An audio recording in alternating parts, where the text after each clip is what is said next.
বাংলাদেশ ও দক্ষিণ কোরিয়ার মধ্যে বাণিজ্য ও বিনিয়োগ সহযোগিতা জোরদারে সোমবার ঢাকায় আসছেন দক্ষিণ কোরিয়ার বাণিজ্য, শিল্প ও সম্পদ মন্ত্রী কিম জং কান। জানা গেছে, তার সফরে দ্বিপক্ষীয় অর্থনৈতিক সম্পর্ক, বিনিয়োগ সম্প্রসারণ এবং প্রস্তাবিত সমন্বিত অর্থনৈতিক অংশীদারিত্ব চুক্তি নিয়ে আলোচনা হবে।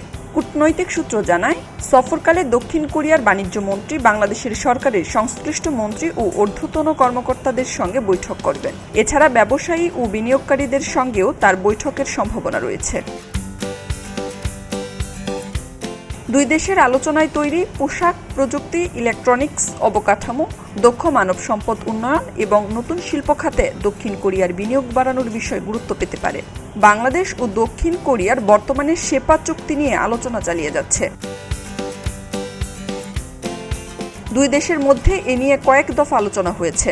সর্বশেষ জুলাই মাসে সিউলে সেপা আলোচনার ৫ম দফা বৈঠক অনুষ্ঠিত হয়। সূত্র জানায়, ২০২৬ সালে বাংলাদেশের এলডিসি উত্তরণের প্রেক্ষাপটে দক্ষিণ কোরিয়ার সঙ্গে বাণিজ্যিক সম্পর্ক আরও গভীর করা গুরুত্বপূর্ণ। প্রযুক্তি স্থানান্তর, উচ্চমূল্যের শিল্পে বিনিয়োগ এবং রপ্তানি বাজার সম্প্রসারণে এই সফর নতুন সুযোগ তৈরি করতে পারে।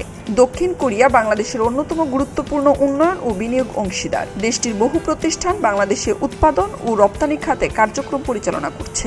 খবরের কাগজ, নিখাত, নির্ভীক, নিরপেক্ষ।